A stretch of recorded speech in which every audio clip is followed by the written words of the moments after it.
Hello again, families. This video today has two purposes. First, for those of us who haven't used Zoom, to kind of show us what it looks like. It's super easy to use, which is why everyone is using it. The second purpose is to introduce the student emails.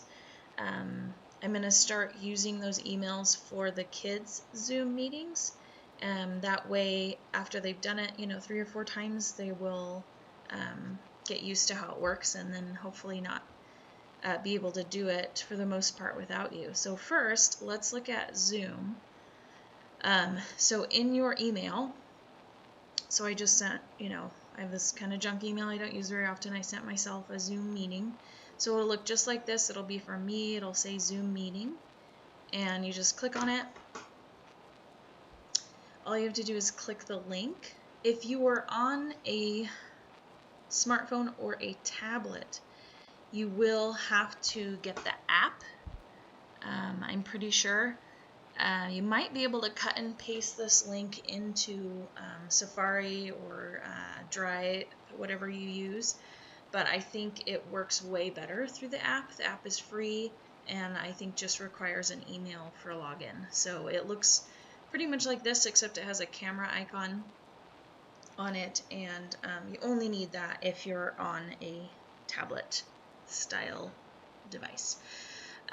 So whether you're in your phone, tablet, or email, all you do is click the link and Zoom will automatically open for you. Then you just click open. Sometimes it asks you for a name and sometimes it doesn't. I'm not sure what the difference is, to be honest. Mine automatically comes in with video, but you'll have to, just like this says join with audio, you'll have to tell it to join with video. Whether you want to or not, I am requiring that you join with video if you can, because I need to be able to see who's in here and make sure they are not a stranger. I don't know if you've heard, but Zoom has been hacked and inappropriate things have been brought into, teachers' lessons and things. Our school is doing Zoom for teachers through Hello ID, which is a much more secure location than if you do Zoom just through like your personal computer. But there still is a risk. So please join with video because I need to see who you are and make sure that you're someone who's supposed to be here. And then you just click join with audio. We'll use some of these settings, not really a lot. Most of this is going to be for me. And we'll talk about that at our first meeting. So super easy. You're in Zoom. Once other people join, your screen will split into different windows, and you can either just click my window if you don't want to see anybody, you just don't want to look at anyone, or click your own window, or you can look at everybody. There's lots of different views you can look through. So when I leave the meeting, I'll hit end for all. If for some reason you need to leave the meeting, please do. I mean, if you have a kid emergency or baby wakes up or just need to go, you can hit leave meeting.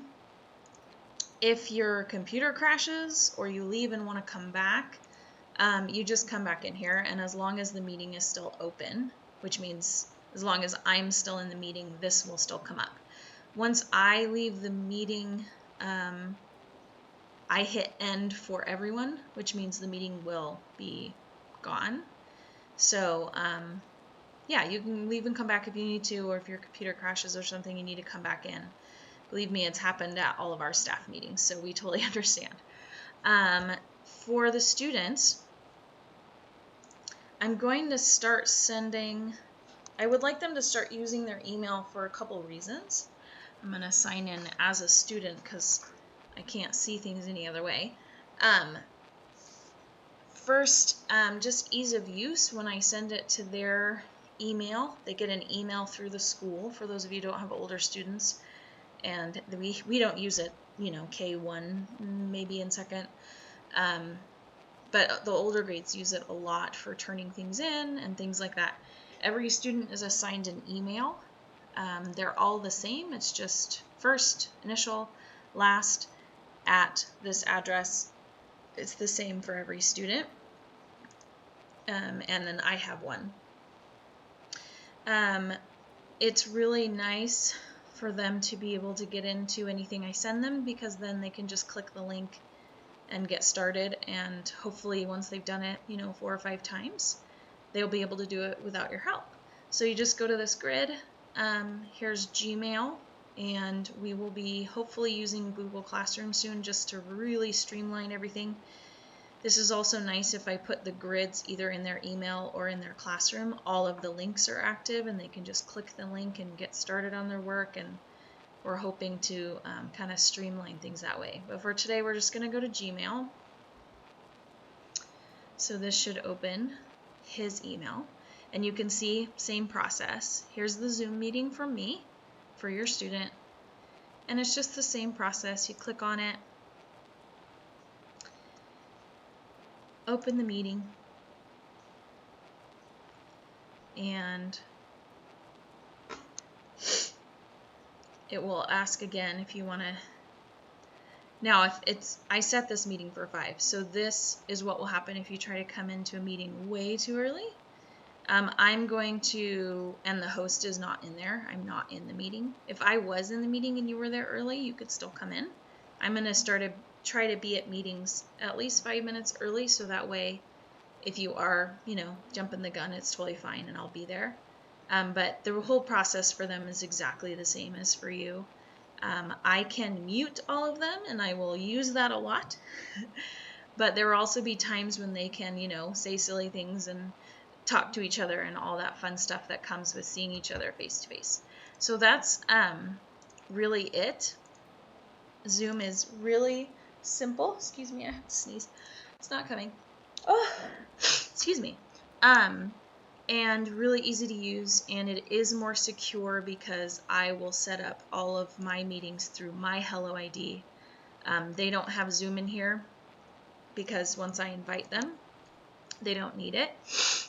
But I have Zoom in my Hello ID, and it is way more secure. One more thing just about the Google apps. As your kids get older and things, please know that this email is not personal. And it is not private, just in the sense that I have access to, like I signed in as this child, I have access to all of their emails. My Google email has the same address right here as theirs, and it gives me alerts of everything that they do because it is a resource for education. So I just had a few 6th graders who were sharing stories that were very personal, and I kind of let them know, I don't know if you want me to know this, but if you want to email your friends these type of personal information, you might want to do it in a personal email. So just fair warning. And if your kids really want to start using email, it's a pretty exciting time in life to have your first email. They can send me messages. We could restart the pen pal chain, but with these email addresses, which could be kind of fun, and just let me know. And that's pretty much it. Hopefully this will help you feel at ease if it is your first Zoom meeting coming up. And I will have the times for those in the same email as this video. So I hope this was helpful, and until next time.